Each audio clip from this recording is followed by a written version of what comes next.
أشرقت نفسي بنور من فؤادي حينما رددت يا رب العباد وانتشت روحي وصار الدمع.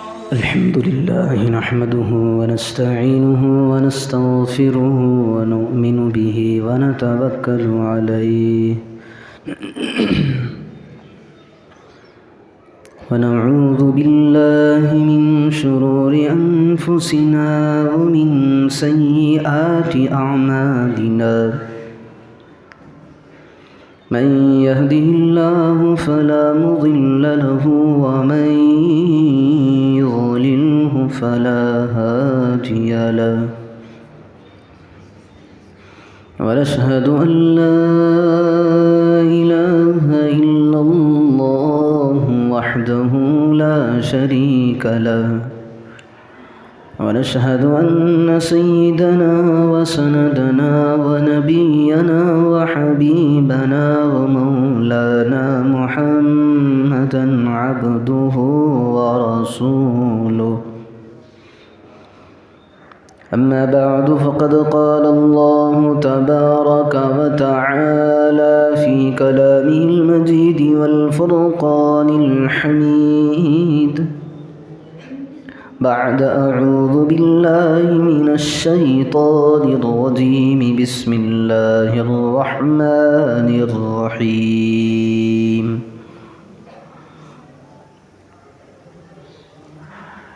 إن الدين عند الله الإسلام ومن يبتغ غير الإسلام دينا فلن يقبل منه وهو في الآخرة من الخاسرين.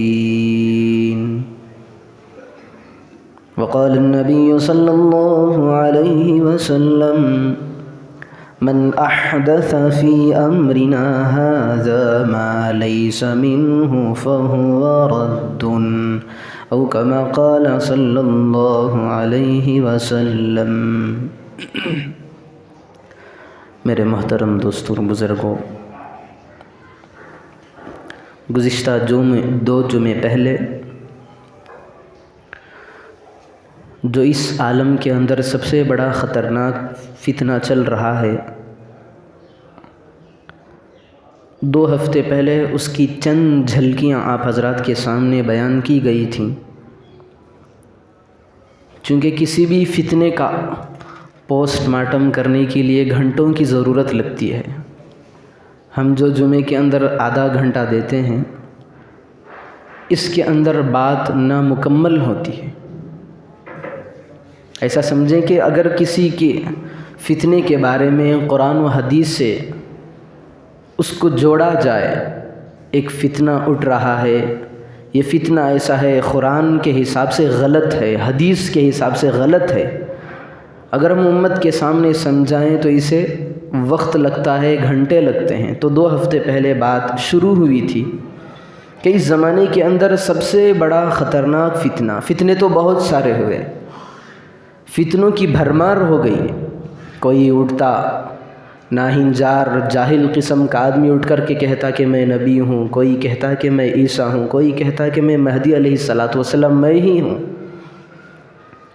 لیکن جس فتنے کے بارے میں آج جس فتنے کا پوسٹ مارٹم کیا جا رہا ہے، جس فتنے کے بارے میں میں بتانے جا رہا ہوں، یہ ان فتنوں سے بہت خطرناک، بہت بڑا فتنہ ہے جس کا بانی گوہر شاہی ہے.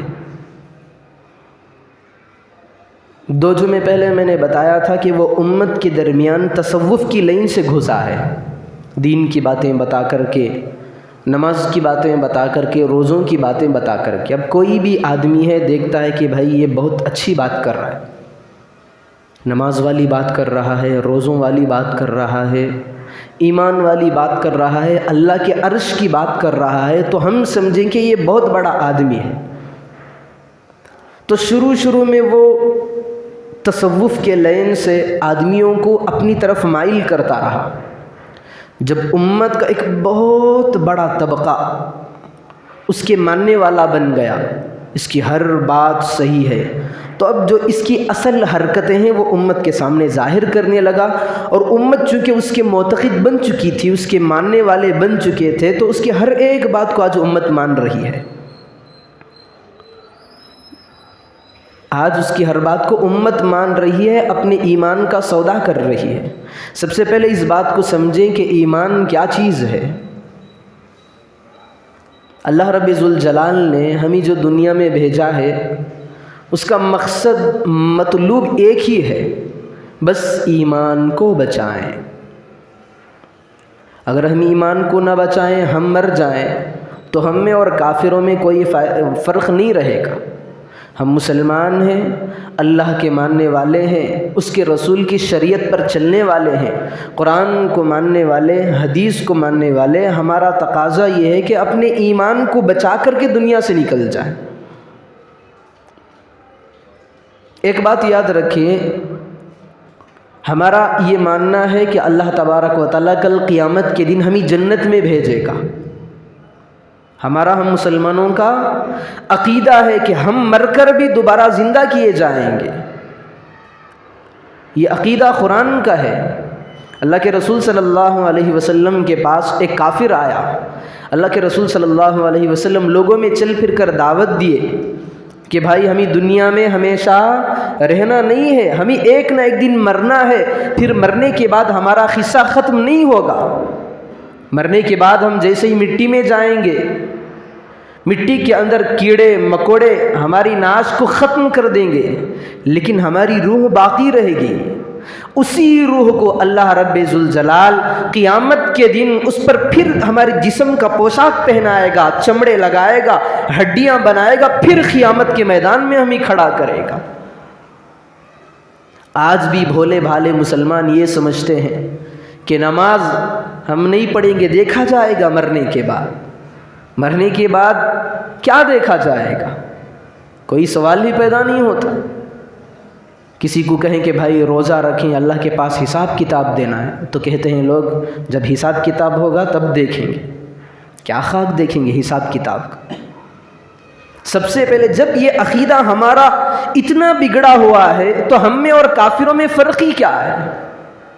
ہمارا ماننا ہی ہے کہ جیسے ہی ہم دنیا کے اندر تھے، جان نکل گئی، خبر کے گڑھے میں پہنچ جائیں گے، ہماری جسم کی ہڈیاں، گوشت، پوست، کھال سب کچھ تباہ ہو جائے گا، لیکن روح باقی رہے گی۔ اسی روح کو اللہ رب ذوالجلال کل قیامت میں گوشت بھرے گا، ہڈیاں اس کے اندر ملائے گا، پھر انسان کی شکل دے کر کے سامنے کھڑا کرے گا، پھر پوچھے گا اے میرے بندے بتا تو نے دنیا کے اندر یہ کام کیوں کیا، تیرا کتنا ایمان تھا؟ تو کیا جواب دیں گے؟ تو ہمارا بنیادی عقیدہ یہ ہے کہ ہم مرنے کے بعد دوبارہ زندہ ہم ہی ہونا ہے۔ اللہ کے رسول صلی اللہ علیہ وسلم جب کفار اور مشرکین کے درمیان میں یہ باتیں کر رہے تھے، کفار کو اللہ کے رسول صلی اللہ علیہ وسلم سمجھا رہے تھے کہ بھائی اللہ رب ذوالجلال ہمیں دوبارہ زندہ کرے گا۔ قرآن کریم کی کئی آیت ہیں، اللہ کہتا ہے اِذَا مِتْنَا وَكُنَّا تُرَابًا۔ اللہ کے رسول بتا رہے تھے اللہ تمہیں دوبارہ زندہ کرے گا، تو فوراً کفار آ گئے اللہ کے رسول صلی اللہ علیہ وسلم کے سامنے، کہا محمد اِذَا مِتْنَا وَكُنَّا تُرَابًا، جب ہم مٹی ہو جائیں گے اور ہم پورے ملیا میٹ ہو جائیں گے، پھر اللہ دوبارہ زندہ کرے گا، کیسے ہو سکتا ہے؟ ایک کافر آیا اللہ کے رسول صلی اللہ علیہ وسلم کے سامنے، کافروں کا جھنڈ بھی ساتھ میں تھا۔ اللہ کے رسول صلی اللہ علیہ وسلم کے سامنے پوچھا، اگر چاہتا تو ایسے بھی پوچھ سکتا تھا کہ ہڈیوں کے اندر کل قیامت میں کون جان بھرے گا، لیکن اس نے یہ کام کیا کہ ایک ہڈی سڑی ہوئی بوسیدہ اٹھا کر کے لایا، کیونکہ جب مثال کے ذریعے سے بات کی جائے تو سمجھ میں زیادہ آ سکتی ہے، تو بولنے کے بجائے اس ملعون کافر نے ہڈی کا ایک ٹکڑا لے کر کے اللہ کے رسول صلی اللہ علیہ وسلم کے سامنے پیش کیا۔ آ کر کے کہنے لگا، سورہ یاسین کے آخری رکوع کے اندر اللہ رب ذوالجلال نے یہ بات کو بیان کیا ہے۔ محمد صلی اللہ علیہ وسلم کے سامنے ہڈی کو پیش کیا، پیش کرنے کے بعد کہا محمد من یحیی العظام وہی رمیم، محمد دیکھ رہے ہو تم یہ ہڈی بوسیدہ ہو گئی ہے، گل گئی ہے، سڑ گئی ہے، اس کو کون پیدا کرے گا؟ تو اللہ کے رسول صلی اللہ علیہ وسلم کے سامنے حضرت جبرائیل آئے، آ کر کے اللہ نے پیغام دیا اپنے حبیب کو، انشأها اول مرہ، اللہ کے رسول صلی اللہ علیہ وسلم نے اس کافر کو سمجھا کہ بھائی تو ہڈیوں کو دیکھ رہا ہے، ہڈیاں ایک مرتبہ انسان بننے کے بعد یہ ڈھانچہ ہے ہڈیوں کا، لیکن اس سے پہلے قطرے کو دیکھ۔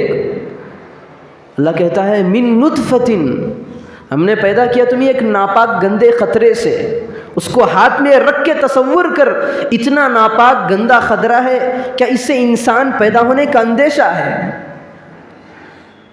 اللہ مثال کو کس انداز سے سمجھا رہا ہے؟ ایک پانی کا قطرہ ہے، ابھی وہ انسان نہیں ہے، لیکن اللہ کی قدرت کو دیکھیں کہ اسی قطرے سے اللہ تبارک و تعالیٰ اس ہڈیوں کو بھی بنا رہا ہے، گوشت کو بھی بنا رہا ہے، ہڈیوں تو دور ہو گئی۔ اللہ رب ذوالجلال فرما رہا ہے من نطفہ فاذا هو خصیم مبین، ہم نے پیدا کیا اسے نطفے سے، ناپاک گندے قطرے سے، پھر ہمارے سامنے یہ جھگڑا کر رہا ہے، ہمارے سامنے ہڈیوں کو لا رہا ہے۔ تو یہ ہمارا عقیدہ ہے، جب ہم مر کر کے ختم ہو جائیں گے پھر اللہ رب ذوالجلال ہمیں دوبارہ زندہ کرے گا، ہماری ہر چیزوں کے اندر جان ڈالے گا۔ اس کا عقیدہ رکھنا یہ ہر مسلمان پر ضروری ہے، یہی ایمان ہے۔ دیکھیں دو باتیں ہیں، ایک تو ایمان ہے اور دوسری بات اعمال ہے۔ اللہ رب ذوالجلال کو ایمان کے اندر کمی آنا یہ پسند نہیں ہے، ہاں اعمال میں کمی آ جائے اللہ برداشت کر سکتا ہے، نماز کے اندر کمیاں ہیں اللہ برداشت کر سکتا ہے، روزوں میں کمی اللہ کو برداشت ہے، صدقات میں کمی اللہ کو برداشت ہے، نوافل میں کمی اللہ کو برداشت ہے، ہر عمل کے اندر کمی ہو جائے اللہ چاہے تو معاف کر سکتا ہے یا پھر سزا دینے کے بعد اسے جنت میں بھیج سکتا ہے، لیکن ایمان کے اندر کمی آ گئی تو جنت میں جانے کا سوال ہی نہیں ہوتا۔ جو بیس ہے، جو بنیاد ہے، جو مقصود ہے وہ ایمان ہے، ایمان کے اندر اللہ کو کمی پسند ہی نہیں ہے۔ اگر ہمارے ایمان میں کمی آ گئی تو سمجھے کہ ہماری نجات ناممکن ہے، ہم جنت میں جا ہی نہ سکتے، کیونکہ ایمان ہی کمزور ہو چکا ہے۔ اعمال کمزور ہیں تو اللہ سزا دینے کے بعد یا چاہا تو معاف کرنے کے بعد ہمیں جنت میں بھیج سکتا ہے، لیکن ایمان کے اندر کمی آ جائے تو قسم خدا کی اللہ کبھی معاف نہیں کرے گا، چونکہ اللہ کہہ دیا ہے ان اللہ لا یغفر ان یشرک بہ ویغفر ما دون ذلک لمن یشاء، میں جسے چاہے معاف کرنے کے لیے تیار ہوں، لیکن جس کا ایمان خراب ہو، جس کے ایمان کے اندر کمیاں ہو، جس کا ایمان مشرکوں والا ایمان ہو، میں اسے کبھی معاف نہیں کر سکتا۔ تو اب ایمان کس طرح ہونا چاہیے؟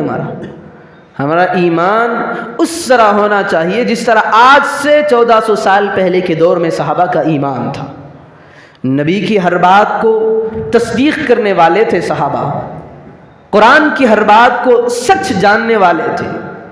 اللہ کے رسول صلی اللہ علیہ وسلم جب معراج پہ گئے، گھنٹوں کے اندر اللہ رب ذوالجلال نے معراج کی سیر کر کے واپس بھی آ گئے۔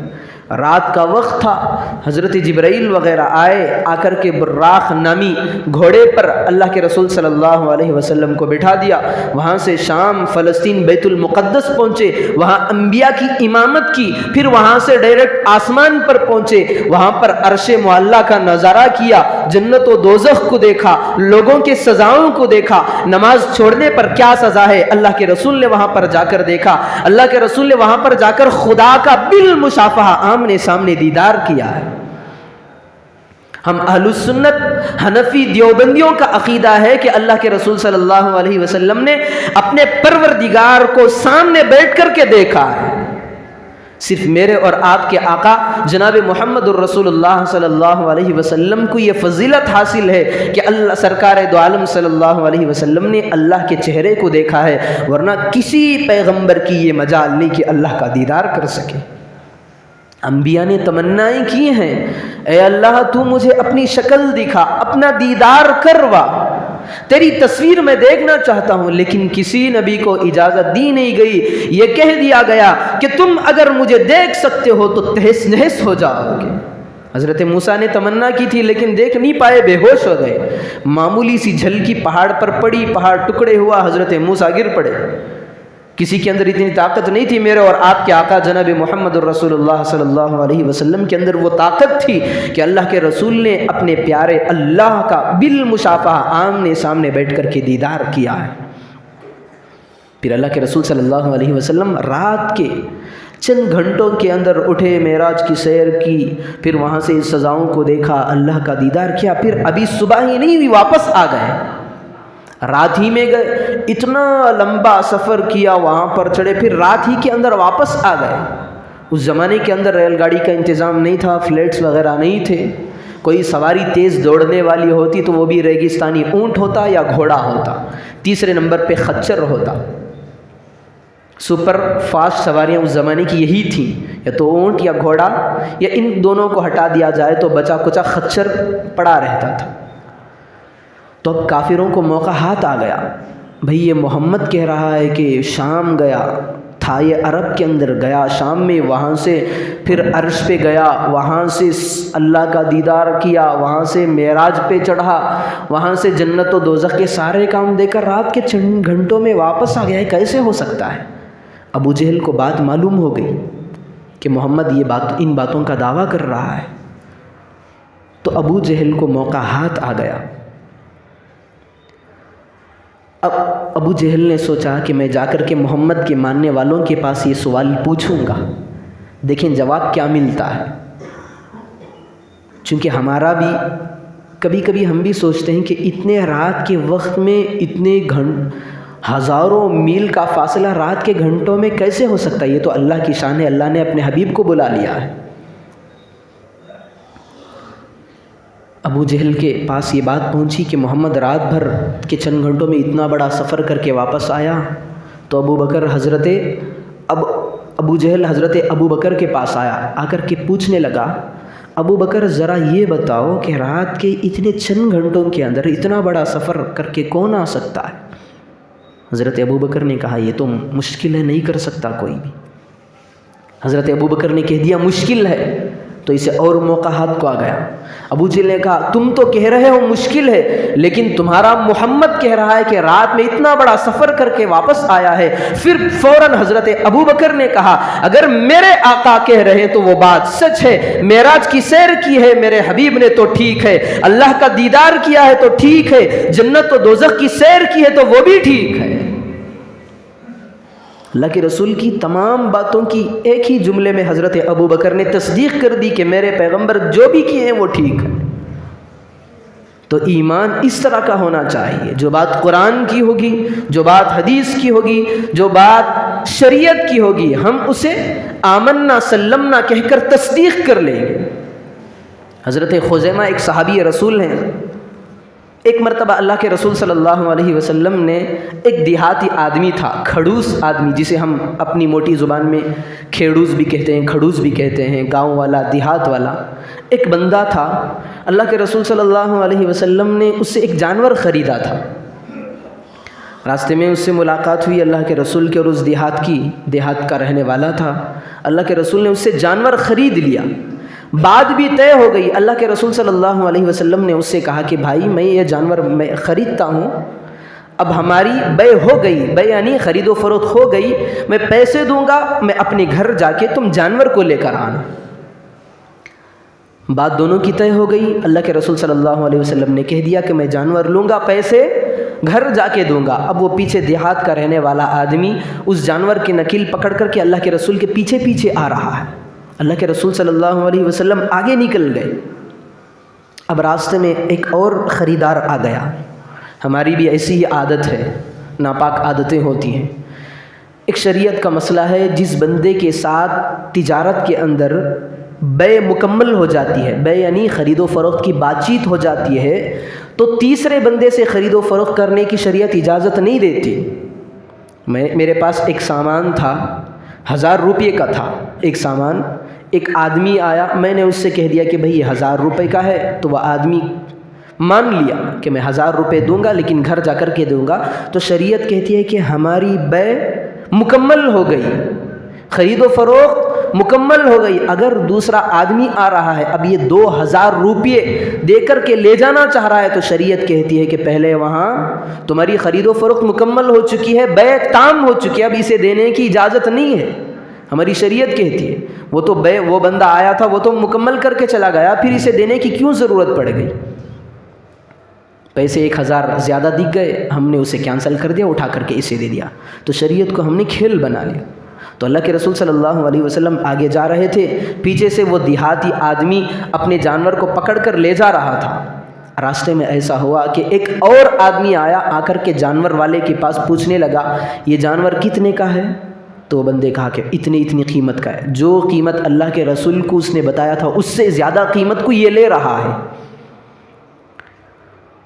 پھر اللہ کے رسول کو پکارنے لگا، محمد اب میں نے جانور اس کو دے دیا ہے۔ اللہ کے رسول صلی اللہ علیہ وسلم کہنے لگے، بھائی میں نے تجھ سے لینے کا وعدہ بھی کیا ہوں، پیسے دینے کی امانت پہنچانے کا وعدہ بھی کر چکا ہوں، یہ تو کیسے کر سکتا ہے؟ جب بات مجھ سے مکمل ہو گئی تو دوسرے کو دے کیسے سکتا ہے؟ تو دیہات کا رہنے والا آدمی اس نے کہنے لگا، چونکہ اللہ کے رسول صلی اللہ علیہ وسلم کے مرتبے کو وہ جانتا نہیں تھا، تو اس نے پوچھا، محمد تمہارے پاس کیا گواہی ہے؟ تمہارے پاس گواہی کیا ہے کہ تم نے میرے پاس یہ جانور خریدا تھا؟ اتنے میں وہاں سے اللہ کے پاک پیغمبر صلی اللہ علیہ وسلم کے صحابہ میں سے ایک صحابی جن کا نام خزیمہ رضی اللہ عنہ ہے، وہ وہاں سے آتے ہیں، اس کی بات سن لیتے ہیں، وہ دیہاتی آدمی کی بات سن لیتے ہیں۔ وہ اللہ کے رسول سے کہہ رہا تھا، محمد گواہ لاؤ۔ فوراً یہ سننا تھا کہ حضرت خزیمہ رضی اللہ عنہ آگے بڑھ گئے، آ کر کے کہنے لگے، میں گواہ ہوں، اللہ کے رسول نے تجھ سے یہ جانور خریدا ہے، میں گواہ ہوں۔ جبکہ حضرت خزیمہ وہاں پر ہے ہی نہیں تھے، اچانک آ گئے تھے۔ اللہ کے رسول صلی اللہ علیہ وسلم کو تعجب ہوا، خزیمہ تم تو یہاں نہیں تھے، جس وقت میں اس سے خرید و فروخت کے بارے میں بات چیت چل رہی تھی تم تو نہیں تھے، تم نے گواہی کیسے دی؟ تو حضرت خزیمہ نے کہا، حضرت خزیمہ کے الفاظ کا مفہوم ہے، اے اللہ کے رسول صلی اللہ علیہ وسلم یہ تو بس چھوٹی سی بات ہے، آپ آسمان پر گئے، معراج پہ گئے، آپ نے کہا ہم نے مان لیا، آپ نے کہا قرآن برحق ہے، ہم نے مان لیا، آپ نے کہا کہ قبر کے اندر عذاب ہوگا، ہم نے دیکھے بغیر مان لیا، آپ نے کہا میں اللہ کا دیدار کر کے آیا ہوں، ہم نے مان لیا، آپ نے کہا نماز کی چھوڑنے پر، ایمان کی خرابی پر اللہ جہنم میں داخل کرے گا، ہم نے مان لیا، آپ نے کہا کہ جنت بھی ہے دوزخ بھی ہے، ہم نے مان لیا، آپ نے کہا کہ قبر میں جب بندہ جائے گا منکر نکیر آئیں گے، سوالات کریں گے، وہاں سے بندے کو قبر کا عذاب شروع ہو جائے گا، ہم نے مان لیا، ہم نے آپ کی دیکھی ہوئی باتوں ہی کو مان لیا، یہ کون سی بڑی بات ہے؟ ہم نے آپ کی اتنی بڑی باتیں مان لی جو عقل کے اندر نہیں جاتی، تبھی ہم نے آپ کی بات مان لی، یہ کون سی بات ہے؟ تو اللہ کے رسول صلی اللہ علیہ وسلم خوش ہو گئے، خوش ہو کر اللہ کے رسول صلی اللہ علیہ وسلم نے انہیں ایک خصوصیت کے ساتھ نواز دیا۔ شریعت اسلام کے اندر ہر موڑ پہ 2 گواہ کی ضرورت ہے۔ اب جہاں پر بھی چلے جائیں، کسی بھی معاملے میں آپ دیکھ لیں، نکاح کا معاملہ ہوگا، خلع کا معاملہ ہوگا، طلاق کا معاملہ ہوگا، خرید و فروخت کا معاملہ ہوگا، گواہ 2 شخصوں کی ضرورت ہے۔ اللہ کے رسول صلی اللہ علیہ وسلم نے یہ اعلان کرا دیا، خزیمہ کے علاوہ ہر جو بھی گواہی دے گا 2 بندے ہوں گے، لیکن خزیمہ کی ایک ہی گواہی 2 بندوں کے قائم مقام ہے، کیونکہ بن دیکھے انہوں نے رسول کی بات کو، چونکہ رسول جھوٹ نہیں بول سکتا، فوراً انہوں نے گواہی دے دی کہ میں گواہ ہوں، اللہ کے رسول نے تجھ سے خریدا تھا جانور، میں گواہ ہوں، یہ کہہ دیا۔ صرف صحابہ میں ان کی ایک صحابی وہ ایسے ہیں جن کو یہ خصوصیت اللہ نے دی ہے کہ باقی کے کوئی بھی صحابی ہو گواہی کے وقت میں 2 گواہ پیش کریں گے، لیکن جہاں خزیمہ اکیلا جاتا ہے وہاں یہ 2 گواہوں کے قائم مقام ہے۔ تو ایمان ان صحابہ کی طرح ہونا چاہیے، ابو بکر کا جو ایمان تھا ہمارا وہ ایمان ہونا چاہیے، حضرت خزیمہ کا جو ایمان تھا وہ ایمان ہمارا ہونا چاہیے۔ اس ایمان کو اگر بچا کر کے بندہ قبر کے اندر پہنچتا ہے تو اسی ایمان کو بچانے کے صدقے سے اللہ رب ذوالجلال کل قیامت میں نجات دے گا۔ اگر ایمان میں خرابی آئی تو قسم خدا کی ہماری نجات ناممکن ہے، سوچ ہی نہیں سکتے۔ آپ دیکھیں اگر ایک بندہ نمازیں چھوڑ رہا ہے، روزے چھوڑ رہا ہے، صدقات کو چھوڑ رہا ہے، تو زیادہ سے زیادہ کتنے سال جہنم میں جلے گا؟ 1000 سال جلے گا، یا 1,00,000 سال جلے گا، یا کروڑ سال جلے گا، لیکن جلنا تو بات پکی ہے۔ لیکن اس کے بعد ایمان کی وجہ سے ایک نہ ایک دن تو اسے جنت میں داخل کر دیا جائے گا۔ جو اس کی کمیاں تھے اعمال میں، اعمال کی کوتاہیوں کی سزا وہ بھگتنے کے بعد ہزاروں سال بیت جائیں جہنم کے اندر آگ میں پڑے رہنے کے بعد، اسے ایک دن ایمان کی وجہ سے جنت میں بھیج دیا جائے گا۔ لیکن جس کا ایمان ہی خراب ہو وہ کہاں سے جہنم سے باہر آ سکتا ہے؟ اسے ناممکن ہے، اس کا جہنم سے نکلنا ناممکن ہے۔ جب تک اس کے آخرت کی زندگی ہے کروڑ سال، یعنی لامحدود زندگی جو کبھی موت نہیں آئے گی، تب تک کے لیے ایمان کی خرابی والے کے لیے جہنم میں جلنا پڑتا رہے گا۔ تو اللہ رب ذوالجلال نے ہمیں کہا ہے ان الدین عند اللہ الاسلام، مرنے سے پہلے اسلام پر مضبوطی کے ساتھ جمے رہنا، اپنے عقیدے کو بچا کر کے دنیا سے جانا۔ اب یہ لوگ سوشل میڈیا آ رہا ہے، نئے نئے فتنے آ رہے ہیں، اب یہ لوگوں کے ایمان کو خراب کر رہے ہیں۔ جو بچا کچا، ہمارا ایمان تو ویسے بھی کمزور ہے، اتنا کمزور اگر کوئی آ کر کے ہمیں یہ کہہ دے کہ بھائی تو اسلام کو چھوڑ دے، میں تجھے رہنے کا خاص مکان دے دوں گا، تو ہم اس کے ہاتھوں اپنے ایمان کا سودا کرنے کے لیے بھی تیار۔ یا میں یہ سنی سنائی ہوئی بات نہیں کہہ رہا ہوں، آج کل کے حالات ایسے چل رہے ہیں۔ بہت سارے لوگوں کے جو ان کے ساتھ یہ معاملہ ہوا ہے، ہمارے دماغوں کے اندر ان کے نام بھی ہیں، ان کی صورتیں بھی ہیں، ان کی شخصیات بھی ہیں۔ ایمان ہی سے ہاتھ دھو بیٹھے، بندہ سمجھ رہا ہے کہ یہ ایمان ہے، لیکن اس نے اپنے ایمان کا سودا کبھی کا کر دیا ہے۔ پیسوں کی لالچ میں ایک گھرانے کے اندر یہ بات پیش آئی کہ اس کی فیملی والوں کے اندر بہت خطرناک مرض لاحق ہو گیا۔ ایسا مرض بچنے کے چانسز نہیں تھے، اب پیسوں کی تلاش میں تھا۔ ایک کافر آیا، آ کر کے کہنے لگا پیسے میں دینے کے لیے تیار ہوں تو ہمارے ایمان کو قبول کر لے، تو فوراً کافر بن گیا۔ سالوں پر بتایا ہوا اسلام پر زندگی بتائی، موت سے پہلے ایمان کا سودا ہی کر دیا۔ ایسا اتنا تھرڈ کلاس کا ہمارا ایمان ہے۔ ایمان تو ہونا چاہیے تھا حضرت ابوبکر، حضرت عمر، حضرت علی، حضرت عثمان جیسا، لیکن تھرڈ کوالٹی کا بھی ہمارا ایمان آج بچا ہوا نہیں ہے۔ آج کوئی لالچ دے دے تو ہم ایمان بیچنے کے لیے تیار ہیں۔ پہلے سے اتنا کمزور ایمان ہے، اوپر سے سوشل میڈیا سے نئے نئے فتنے آ رہے ہیں، ہمارے ایمان کو جو بچا کچا ایمان ہے اسے بھی ختم کرنے کے لیے تیار۔ تو میں 2 جمعے پہلے میں نے ایک فتنے کے بارے میں بات کی تھی، گوہر شاہی کا فتنہ۔ وہ آدمیوں کو اچھے بات بولتا گیا، اپنی امت کو اپنی طرف مائل کرتا گیا۔ آج اس کی ہر بات کو امت بے سمجھے اس کی باتوں پر عمل کر رہی ہے۔ تو میں سوچا تھا اس کے بارے میں بتاؤں، لیکن ابھی بات ہی شروع نہیں، تبھی وقت کا گھنٹہ بج چکا ہے۔ تو 2-4 باتیں بتا کر کے جتنے جمعے ہو سکے گا انشاءاللہ اس کا پوسٹ مارٹم ہم کریں گے، امت کو صحیح روش پر لائیں گے، صحیح نہج پر لائیں گے، چونکہ یہ ہماری ذمہ داری ہے۔ تو اس کی چھوٹی موٹی باتیں 2 ہفتے پہلے ہی بتا دیا تھا۔ اب میں آگے کی بات بتا رہا ہوں، چونکہ بات کو بہت تیزی سے بڑھانا ہے، وقت بھی ہمارے پاس اتنا نہیں ہے۔ بہت دعوے کرتا گیا، لیکن ایسا فتنہ گوہر شاہی جس فتنے کا نام ہے، اس کی باتیں ایسی لگیں گی، قرآن کے موافق لگیں گی، لیکن قرآن کے موافق اس کی باتیں نہیں ہیں۔ امت سمجھے گی کہ یہ حق بول رہا ہے، بالکل سراسر غلط بول رہا ہے۔ باتیں کرتے کرتے شہرت آ گئی۔ سب سے پہلے اس نے اللہ پر الزام لگایا، اللہ پر الزام لگایا۔ امت اس کو بھی سن رہی، بے سمجھے سن رہی، واہ واہ اش اش کر رہی ہے۔ اب ایسے ناسمجھوں کو کیا کہیں؟ وہ کہتا ہے کہ معراج میں جب اللہ کے رسول صلی اللہ علیہ وسلم اللہ کا دیدار کرنے کے لیے گئے تو اللہ کے ہاتھ میں وہ انگوٹھی تھی جو انگوٹھی اللہ کے رسول نے حضرت علی پر پہنائی تھی۔ بات دیکھیں اس کی، اللہ کے رسول صلی اللہ علیہ وسلم نے جو انگوٹھی حضرت علی کو دی تھی اللہ کے رسول نے، اللہ کے رسول معراج پہ جانے کے بعد دیکھتے ہیں کہ اللہ کے ہاتھ میں انگوٹھی ہے۔ کون سی انگوٹھی؟ وہ انگوٹھی جو اللہ کے رسول نے حضرت علی کو دی تھی۔ پہلے یہ تصور کریں کہ اللہ تبارک و تعالیٰ کا ہاتھ اتنا چھوٹا ہے جو حضرت علی کی انگوٹھی کو پہن سکے۔ یہ بات سمجھے بغیر امت گمراہ ہو رہی ہے، سمجھے بغیر۔ یہ بتاتا ہے کہ اللہ بھی انگوٹھی کا محتاج ہے۔ اس کی باتیں دیکھیں، اللہ بھی انگوٹھی کا محتاج ہے۔ وہ اللہ جو ساتوں زمین کو ساتوں آسمان کو بنایا، کیوں کس طرح بنایا؟ سورہ یاسین کی آخری آیتوں کے اندر اللہ کہتا ہے کن فیکون، میں نے چٹکی بجائی تو آسمان بن گیا، میں نے چٹکی بجائی تو زمین بج گئی، میں نے چٹکی بجائی تو کائنات کا نظام بن کر کے جو تمہارے سامنے ہے وہ تمہارے آنکھوں کے سامنے ہے۔ اللہ کو ضرورت نہیں ہے۔ تو یہ ناہنجار ناپکار جاہل کہتا ہے کہ اللہ کے ہاتھ میں حضرت علی کی انگوٹھی تھی۔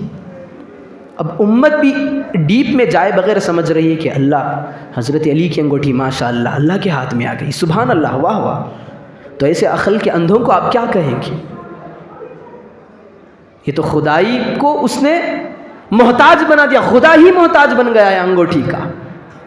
ایک طرف خدا پر حملہ کیا، پھر نیچے آیا انبیاء کی باری۔ اب انبیاء کی باری آتی ہے تو حضرت آدم تو پہلے نبی ہیں، ابو البشر ہیں، تو حضرت آدم علیہ السلام کے بارے میں یہ ملعون کہتا ہے کہ حضرت آدم علیہ السلام نفسانی خواہشات کے پجاری تھے۔ جب ان کا نفس شرارتی نفس تھا ان کا، نعوذ باللہ، ہمارا ایمان ہے انبیاء معصوم ہوتے ہیں۔ ہم تو حنفی دیوبندی ہیں، اگر صحابہ پر کوئی گالی دیتا ہے تو ہمیں برداشت نہیں ہوتا، اگر انبیاء پر انبیاء کی کوئی توہین کر لے تو ہمیں کیسے برداشت ہوتا ہے؟ حضرت آدم کے بارے میں یہ ملعون کہتا ہے حضرت آدم علیہ السلام نفس کے پجاری تھے، ان کا نفس شرارتی تھا، انہوں نے اللہ کی بات کو کاٹ کر کے جو دانا تھا جنت کا وہ کھا لیا، تو اللہ رب ذوالجلال نے دھکے مار کر کے انہیں پھینک دیا۔ توہین کی باتیں بھی انبیاء کے بارے میں کہنا کفر ہے۔ حضرت آدم ہو گئے، پھر حضرت موسیٰ پر حملہ کیا، حضرت موسیٰ علیہ السلام کے بارے میں کہنے لگا کہ حضرت موسیٰ کا جہاں جس جسد اطہر ہے، جہاں ہم لوگ حضرت موسیٰ کی واقعتاً مزار جہاں پر ہے، وہاں پر موسیٰ کی مزار کچھ نہیں ہے، صرف مٹی کا ڈھیڑا ہے، وہاں پر حضرت موسیٰ نہیں ہے، اور حضرت موسیٰ کا جو مزار ہے وہ تو شرک کا عین اڈا ہے۔ یہ اس کی بات ہے، میں آپ کے سامنے نقل کر رہا ہوں۔ پھر وہاں سے حضرت خضر ان پر حملہ کیا، وہ تو بے گناہ بچوں کو قتل کرنے والے ہیں۔ اتنا میرے پاس ٹائم نہیں ہے کہ واقعی بتاتے جاؤں، لیکن میں موٹی موٹی باتیں بتا رہا ہوں۔ چلیں انشاءاللہ اگلے ہفتے اس ٹاپک کو آگے لے کر چلیں گے۔ اگر 3 ہفتے ہی صحیح ہو جائیں، 4 ہفتے بھی ہو جائیں، لیکن اس کا ضرور پوسٹ مارٹم کریں گے۔ اس کی فتنے، چھوٹی باریک فتنے جہاں پر ہمارے ایمان پر ضربیں لگ رہی ہیں، ہمارا ایمان کمزور ہوتا چلا جا رہا ہے، ایسی باریک باتیں ہیں۔